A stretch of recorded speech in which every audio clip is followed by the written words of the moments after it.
Glory to God. Ayan, salamat po at pwede po tayong sumamba at magpuri sa Panginoon. Gusto po nating i-welcome ngayong umaga yung po pamilya po ni Brother Arce, mga kapatid, magulang. Kayo po i-welcome sa ating pagsamba dito po. Palakpakan po natin Panginoon. Kayo po i-welcome dito po. And we continue to pray for you. Ano po. Mayroon din po tayong kapatid na namatay. Ano po, nakikiramay po tayo sa pamilya din ni Ching Becca. Ano po, siya po ay ililibing sa Tuesday yata. Praise the Lord. Kung meron po kayong mga Biblia, ay buksan po natin sa Matthew chapter 6, verses 25 hanggang pong 34. Tayo pong lahat ay tumayo bilang paggalang po sa salita ng Diyos.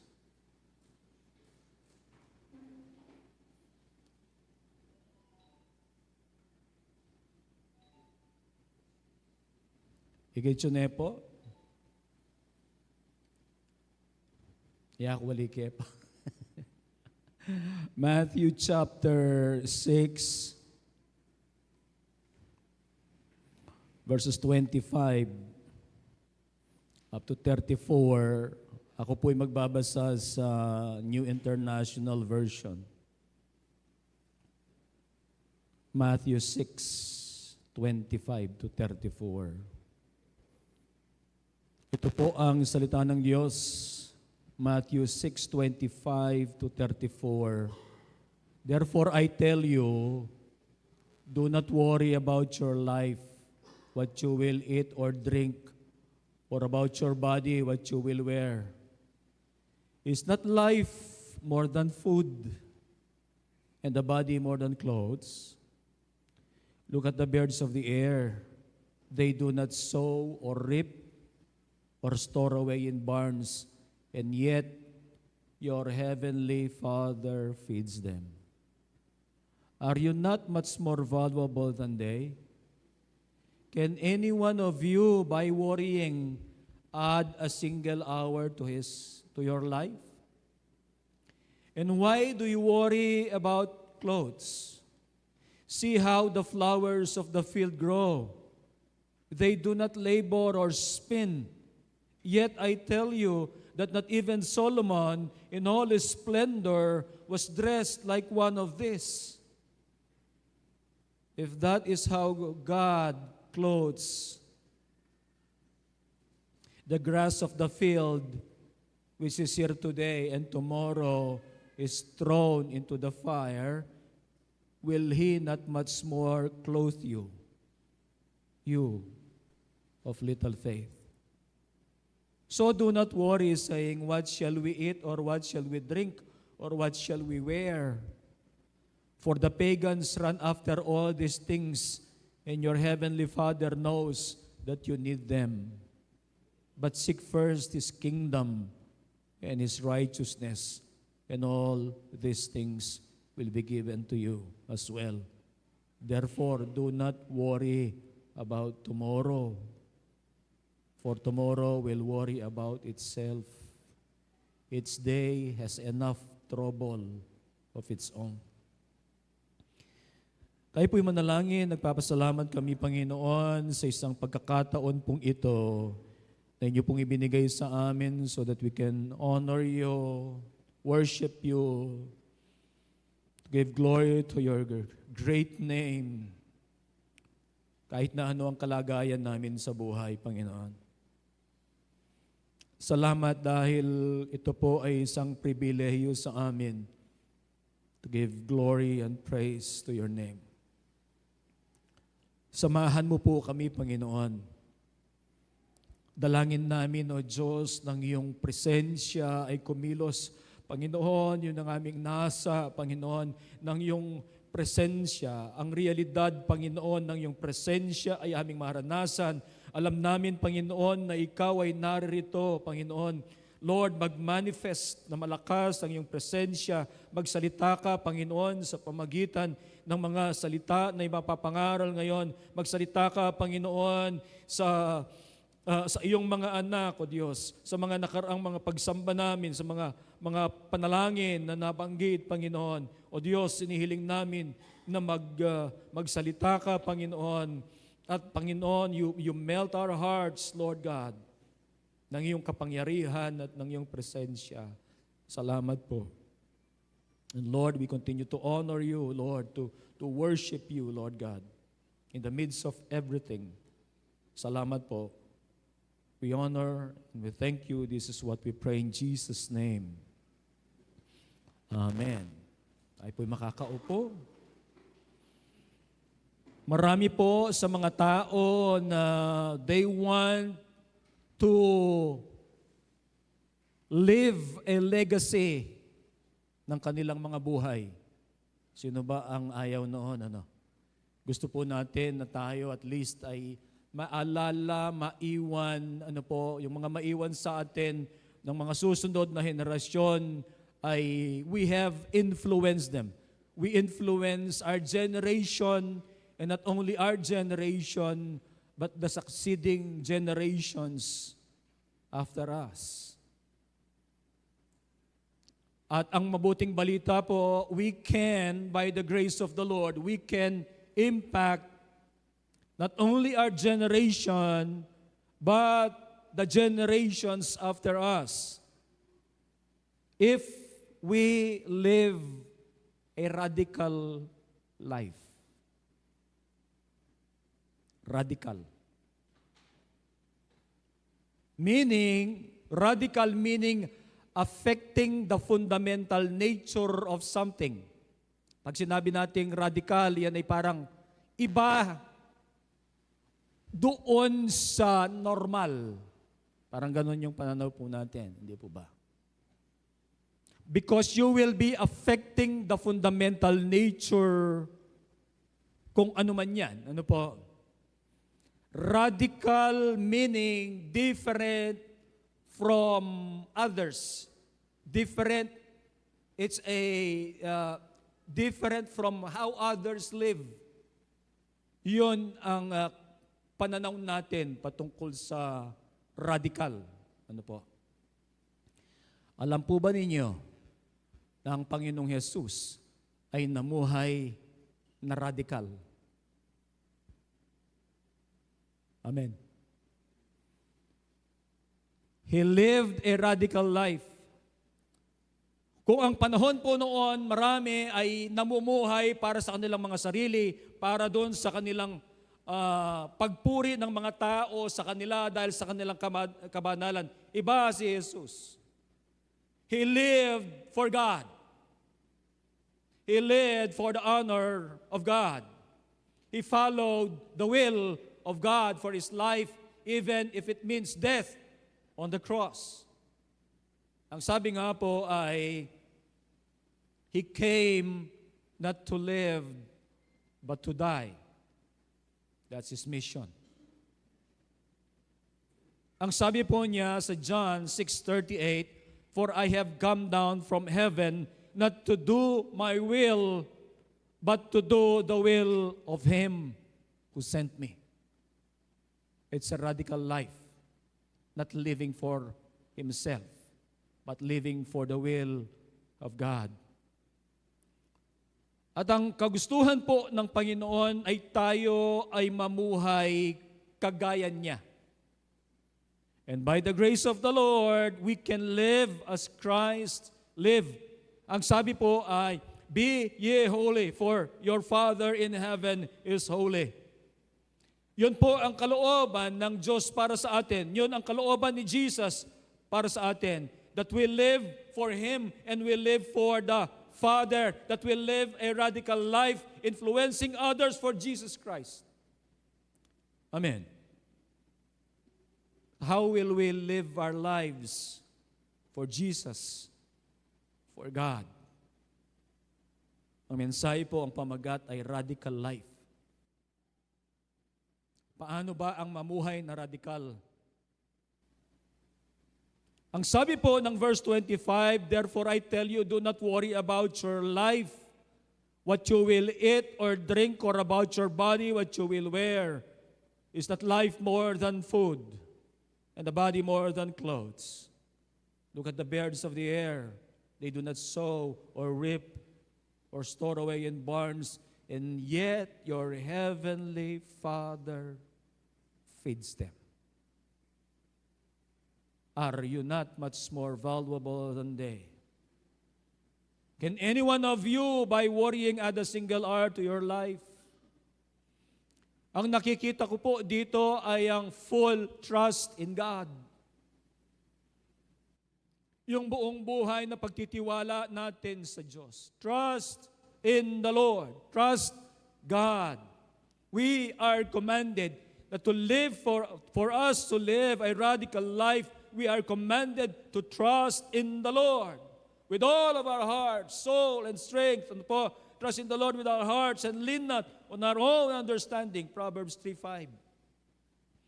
Isa po doon sa naunang ma-memorize ko nung ako'y bagong mananampalataya. Proverbs 3:5-6. Trust in the Lord with all your heart. Never rely on what you think you know.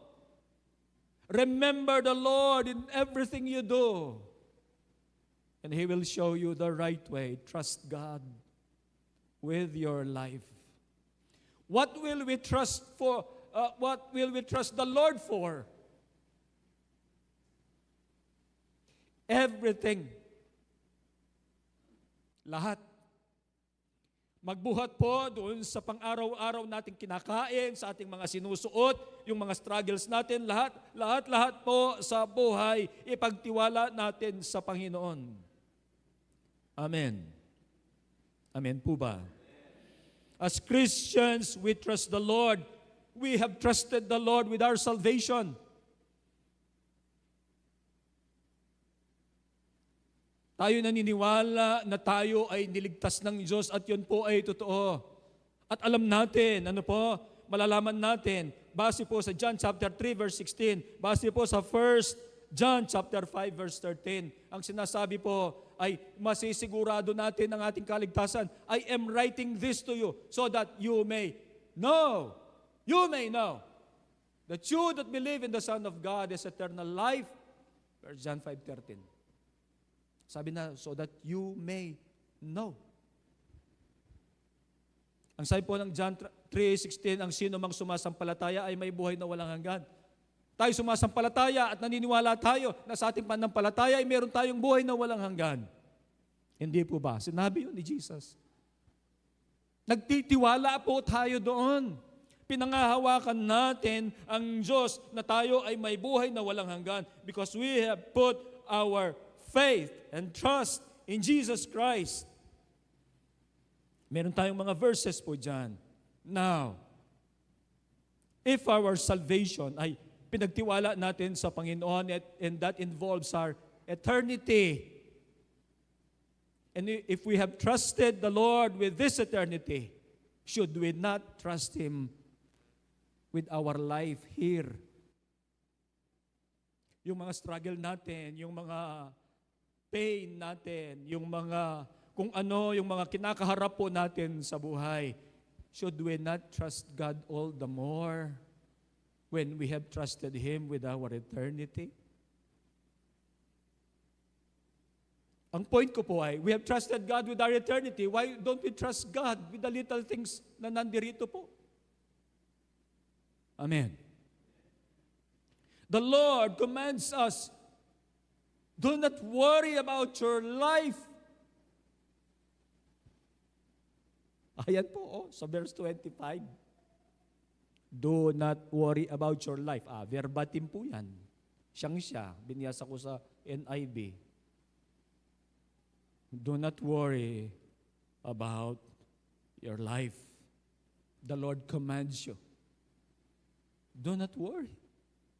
Kapag sobra po worry natin, kapag iniisip natin yung mga problema natin at na-overwhelm po tayo and we worry, hindi kaya nagkukulangan tayo ng tiwala sa Diyos. Huwag nating kinakaya lahat.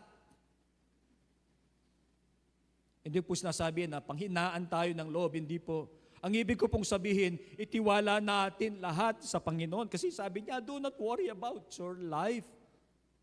Magtiwala ka sa akin.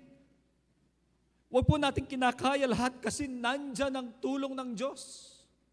Nandyan ang Diyos. Amen. We do not have to carry burdens that are beyond our capacity. Manghihina po tayo at saka hindi po talaga natin kaya.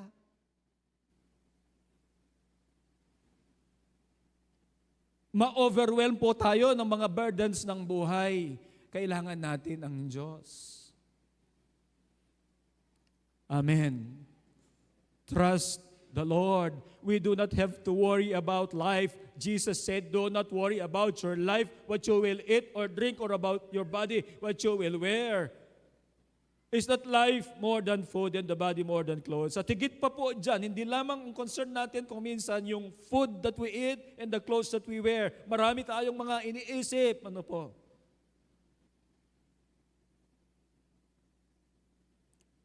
Pero sabi ng Panginoon, do not worry about your life. Ang sabi ni Jesus, come to me all of you who are weary and heavy laden, I will give you rest. We are weary sometimes. And not only weary, and we are upset sometimes. But the invitation of Jesus, come to me. All of you who are weary and heavy laden. At ang Panginoon na meron po siyang pangako, I will give you rest. Ang Panginoon kaya niyang bigyan ng kapahingahan ng ating mga pagod na puso, isip, kaluluwa. Come to me. Why don't we come to Jesus Christ? It's His invitation. I will give you rest. Ang sabi po ni Peter sa kanyang sulat sa 1 Peter chapter 5 verse 7, cast all your anxiety on Him because He cares for you. Anxiety ang ginamit po ng NIV. Hindi kaya kung minsan, dumaranas din po tayo ng mga anxiety natin sa buhay. Pero ang sinasabi po ni Peter, meron siyang first-hand experiences sa Panginoong Jesus, ang sabi niya, ilagay mo lahat, ibigay mo lahat. You cast everything. Cast all your anxiety in Jesus Christ. Because God cares. Kung minsan, nakakalimutan natin that Jesus cares. He cares for you. Hindi po tayo iiwan, hindi tayo pababayaan because He cares. And the Lord wants us to have rest in His presence. Doon natin masusumpungan ang kapahingahan sa presensya ng Panginoon. Amen. Trust the Lord with your life. He sees the big picture. He knows who you are. He knows what you are struggling. He knows yung pong storms in your heart. He knows them. Trust Him with your life. Trust God. Ano po? Radikal yan na iniisip ko po sapagkat marami yung mga tao na gusto po nila na mag-worry sa buhay. It's as if parang merong silang mga pag nag-worry sila. No. We entrust our life to Christ. Trust God. Ang isipin natin ay hindi yung mga worries, hindi yung mga magbibigay ng worries sa atin. Isipin natin na we have a big God that even the totality of all our problems ay mas malaki ang ating Diyos. Kaya ng Diyos. Pagtiwalaan natin ang Diyos. Diyos siya. Ano po? He is in control. Eya po Diyos, nung Eliya in control. He is in control. Trust Him. Amen. Trust Him. Pangalawa po, ang sabi sa 6:33 ay, seek first His kingdom and His righteousness, and all these things will be given to you as well. Ang nakikita po dito ay dapat pinaprioritize natin ang Panginoon. In order for us to live a radical life, prioritize natin ang Panginoon. Kasi, radical yan kasi marami inuuna sarili. Una natin ang Panginoon. Amen. The Lord should be first and foremost in our lives. Siya ang lahat. Siya po ang unang-una sa lahat. Siya po ang ating priority. Siya yung sa unang-una sa paggising natin sa umaga, siya yung iisipin natin. Siya yung priority natin. Siya po ba ang priority natin? Paggising natin sa umaga, o naisip na natin yung dami ng gagawin natin. Mapagal po eh. But the Lord should be our priority. Seek first God. Seek His kingdom first. Ang focus po natin dapat kay Kristo.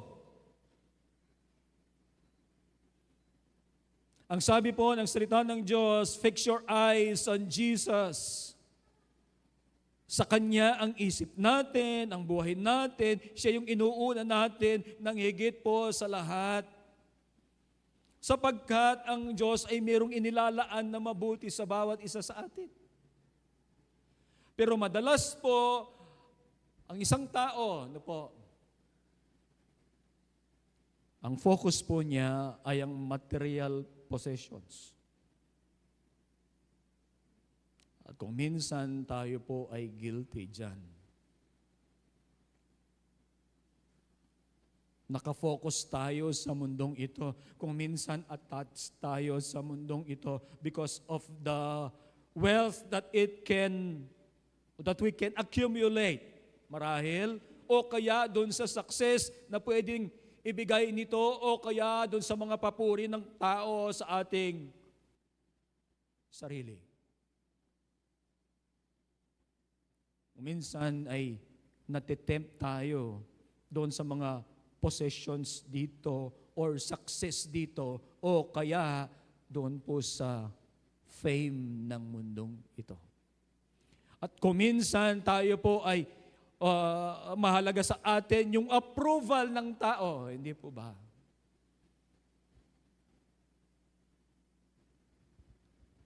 Pero ang salita ng Panginoon ay nagsasabi, una natin ang Panginoon. Our focus should be on Christ. Seek Christ. Seek the kingdom of God. Ang ibig sabihin po nito ay mamuhay tayo na ang sentro ay si Jesus. Amen. Ang sentro sa buhay natin, ang sentro sa pamilya natin, ang sentro sa church ay si Kristo at sinusunod natin ang kanyang mga katuruan. Si Paul, ang sabi po niya sa Acts chapter 20 verse 24, however, I consider my life worth nothing to me. Sino kaya sentro ng buhay niya dito? Sinasabi niya, my life I consider my life worth nothing to me. Matindi ito. My only aim is to finish the race and complete the task the Lord Jesus has given me the task of testifying to the good news of God's grace. I consider my life worth nothing to me. Wala sa kanya. Ano po? Ang focus niya, wala sa kanyang sarili, kundi doon sa tawag ng Diyos. Ang focus niya ay kung ano ang kagustuhan ng Diyos para sa kanya. At maliwanag sa kanya na ang pinapagawa ni Kristo ay ito. Tapusin ang takbuhan. Finish the race, complete the task the Lord Jesus has given him. Tayo po ay committed na sumunod sa Panginoon. Amen. Tayo po ay committed na sa buhay po natin, si Jesus ang una, siya ang sentro, siya ang priority po natin. Ano po? Ang sabi po sa Proverbs 3:6, the Living Bible, in everything you do, put God first. In everything you do, put God first. The next question, in everything that we do we put God first? O merong nauuna sa Diyos sa buhay natin? Huwag sana na sarili natin. Huwag sana mga pangarap natin. Huwag sana na sa buhay natin, sinisentro natin sa ating sarili. Put God first po. Amen. Mayroong pangako naman ng Panginoon eh. Ang sabi po niya, He will direct you and crown your efforts with success.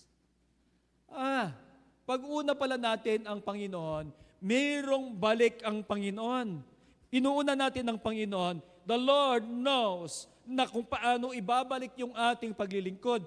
Kung alam niya, alam niyang ibalik, kung paano tayo, inuuna natin siya, ibabalik niya in ways and in blessings na ang mga kaisipan natin ay hindi mahagap, mga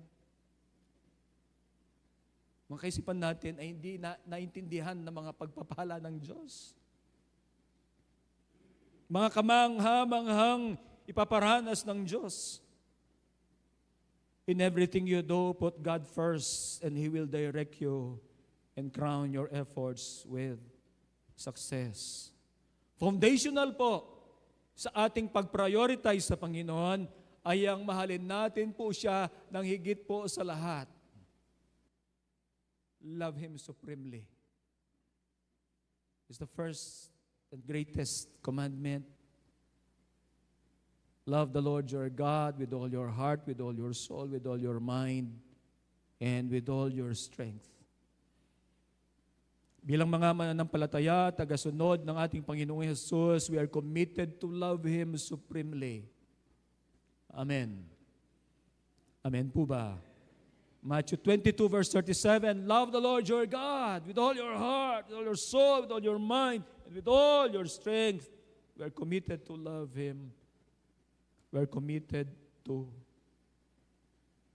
follow the greatest commandment, to obey this command, and to live out His teachings and example.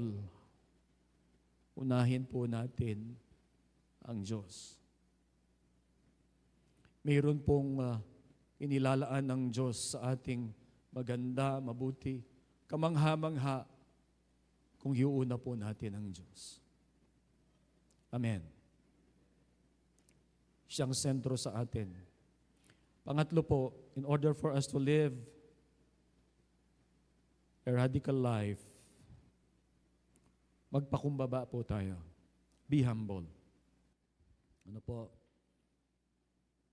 Living a radical life means we'll live in humility.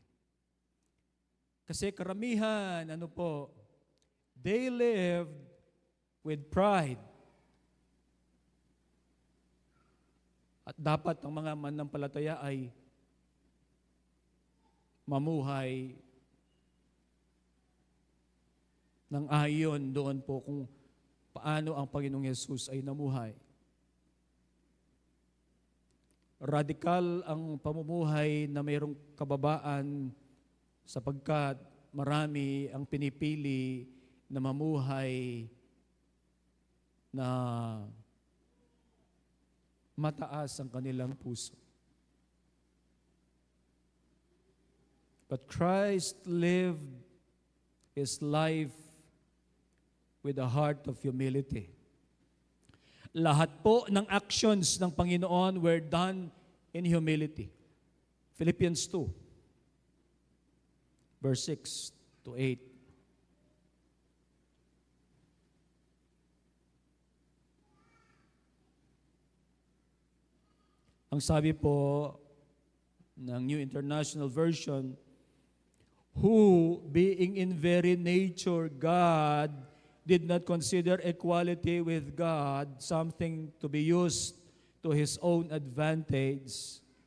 Rather, He made Himself nothing by taking the very nature of a servant, being made in human likeness, and being found in appearance as a man, He humbled Himself by becoming obedient to death, even death on a cross. Maliwanag po dito, sabi niya, being in very nature God, He left heaven. Humility. Imagine po, God, in the beginning, by His mere word, when God says,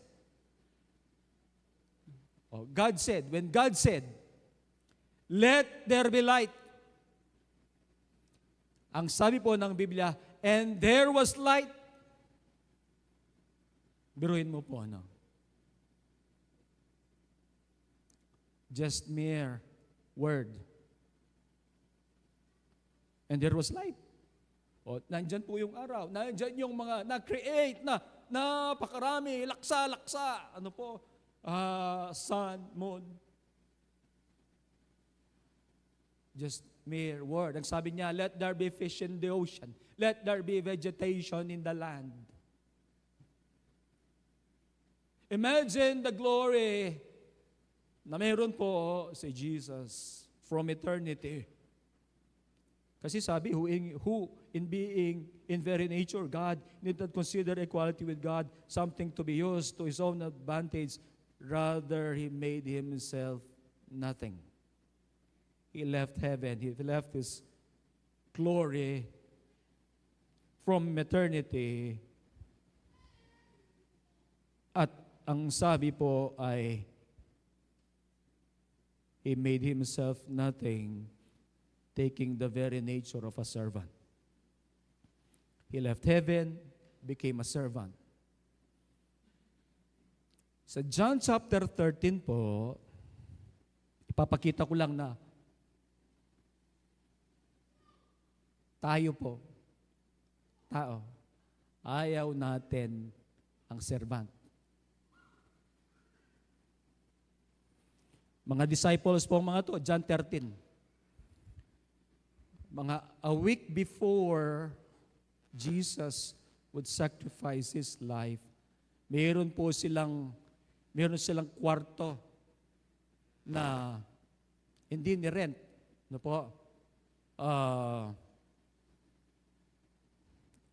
Maganda basahin natin. So John 13. Sabi, it was just before the Passover festival.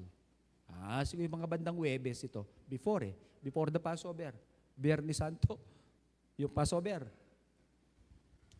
Jesus knew that the hour had come for Him to leave this world and go to the Father. Having loved His own who were in the world, He loved them to the end. Okay, sabihin ko na lang po yung istorya. Bago po ito, nag-uusap-usap sila. Ay, hindi pala nag-usap-usap. Nagtatalo-talo. Kung sino daw ang greatest sa kanila. Imagine mo, si Jesus, about to give His life, sila, hindi nila makita, hindi nila, ilang beses na sinabi ni Jesus na na i-offer niya ang buhay niya, mamamatay siya. Pero nag-usap-usap kung sino ang pinakadakila sa kanila.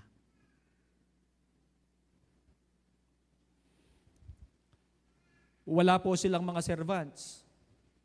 Kasi nga, pinag-uusapan nga nila kung sino nga ang dakila sa kanila. Paano sila magsiserve?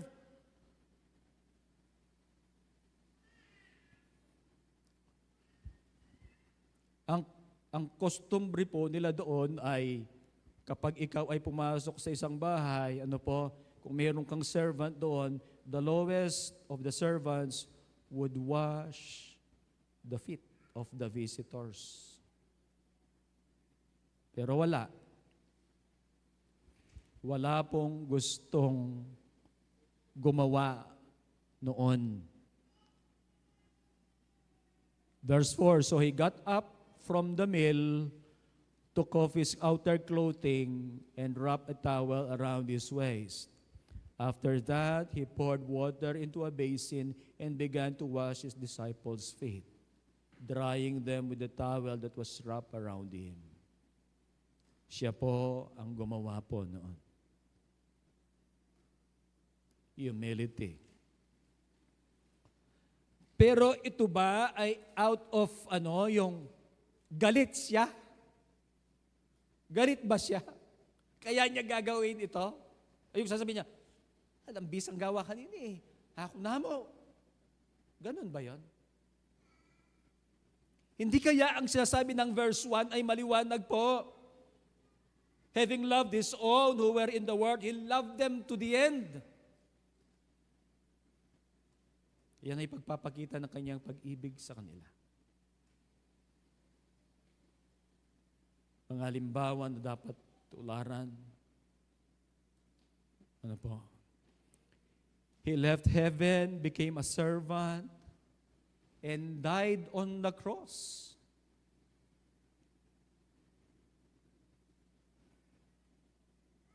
Humility.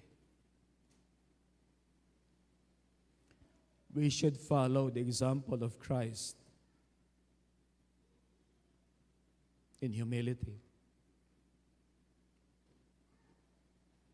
Kung minsan, magkakapatid, merong mga kaguluhan dahil mayroong pride. Imagine po kung lahat ay nagpapakumbaba. Mayroon kayang kaguluhan? Wala siguro. But if there is pride, ay mayroong kaguluhan. Kung tayo po, tinatawag natin siya our Lord and Savior, at siya po ay ganito namuhay, should we not also live a life of humility? Ang tao po ganito. Kasali tayo lahat doon. People are engrossed in promoting themselves. Hindi po ba? Bantayan natin ang sarili natin. Kapag tayo po nakikipag-istorya, simpleng istorya. Kapag tayo, ang puro pinag-uusapan, nag-usap-usap tayo, tapos parati mong marinig, ako. Bantayan po natin ang sarili natin.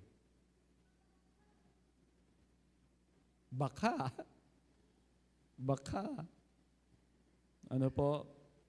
we are engrossed in promoting ourselves.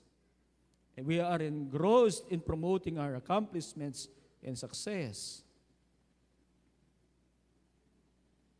Hindi natin alam, pride is creeping in our lives. Beware. Vulnerable po tayong lahat. I am vulnerable. Kaya sabi ko, babantayan natin ang ating sarili. Kapag Simpleng usapan, tapos I, me, mine, my.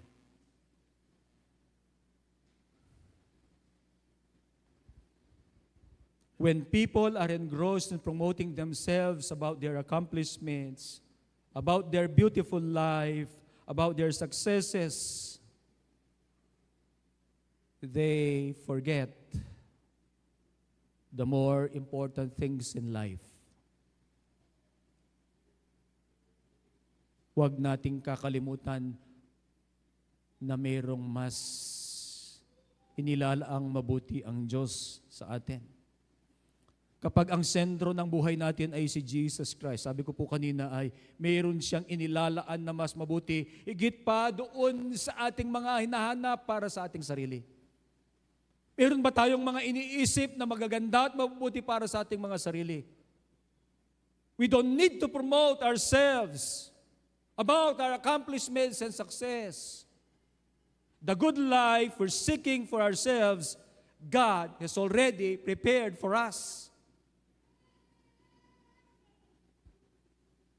If we only seek Him and humble ourselves before Him, however, as it is written, what no eye has seen, what no ear has heard, and what no human mind has conceived, the things God has prepared for those who love Him.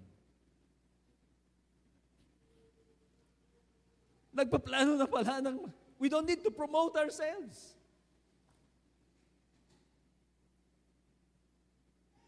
Prioritize natin ang Panginoon. Mamuhay tayo ayon sa Kanyang kalooban. Magpakumbaba tayo sa Kanya. Mamuhay na mayroong kababaan. Because there is a time of God's exaltation in our lives. Bakit po natin alam yun? Siya po ang nagsabi kasi naman eh. Hindi po ba? Humble yourselves before the Lord and He will lift you up. He will lift you up. Mayroong panahon ng pagtaas ng Diyos sa atin if we continue to humble ourselves. And we will experience the goodness of God, the blessings of God, that what no eye has seen, what no ear has heard, and what no human mind has conceived.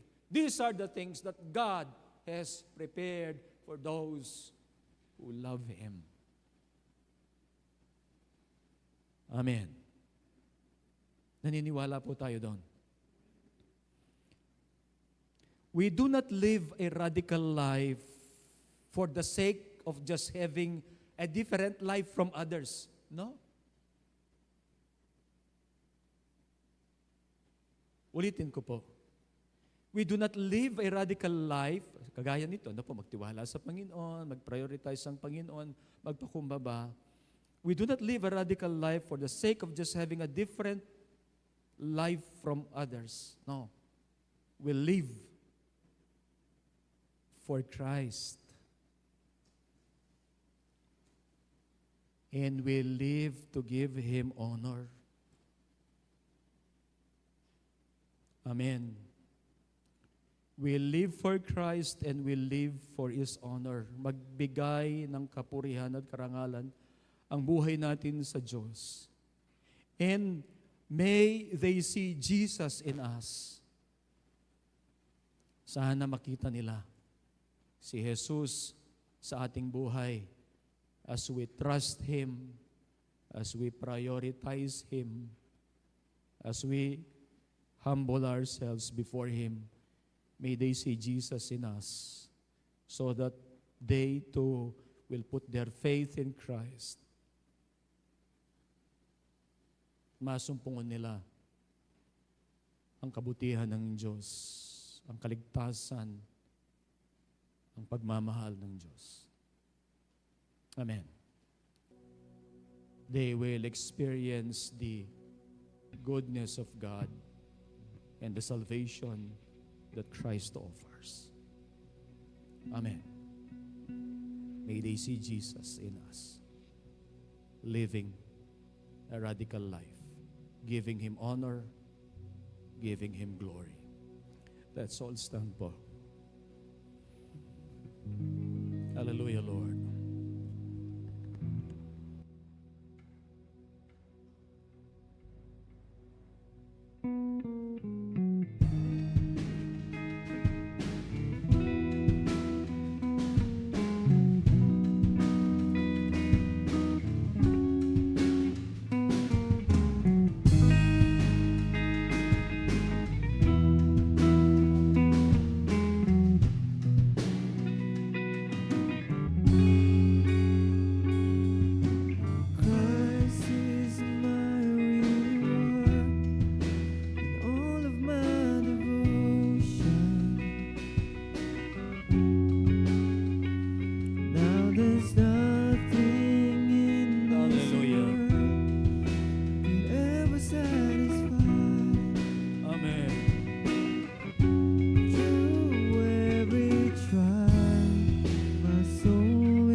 set free. Christ is enough for me. Christ is enough for me. Everything I need is in you. Everything Christ my all in all. Christ my all in all. The joy of my salvation. And this hope will never fade. Oh, heaven is our home. Heaven is our home. Through every storm, my soul will sing Jesus. To God be the glory. To God be the glory. Christ is enough for me. Christ is enough for me.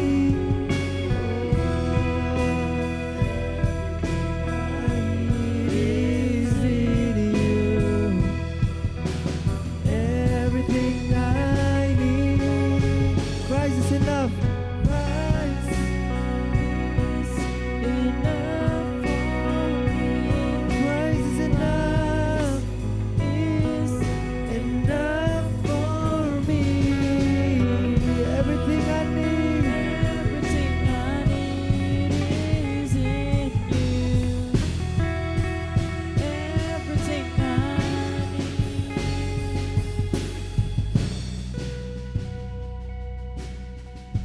Yes, Lord.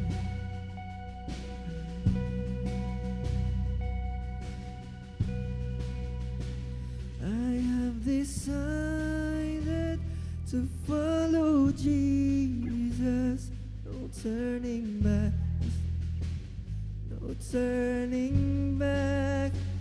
I have decided to follow Jesus. Amen. Hallelujah. No turning back.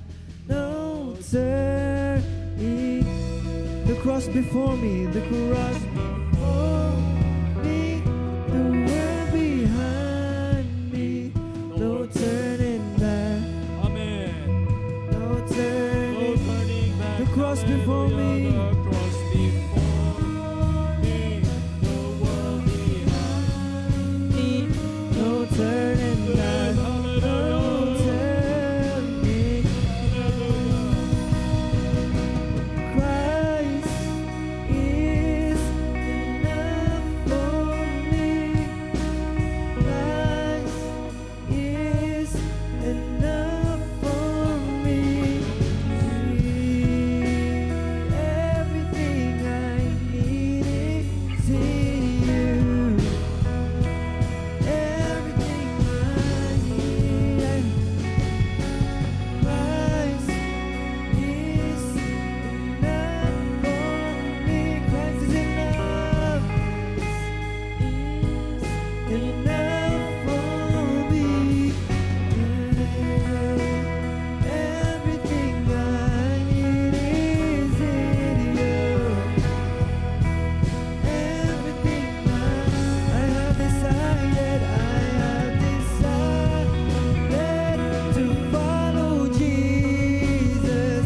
No turning back. Yes, it's the turning back. I have decided to follow Jesus. No turning back. No turning back. I have decided. I have decided to follow Jesus. No turning back. Yes, Lord, there's no turning back. Amen. I have decided to follow Jesus. No turning back. No turning back. No turning back. Amen. No turning back.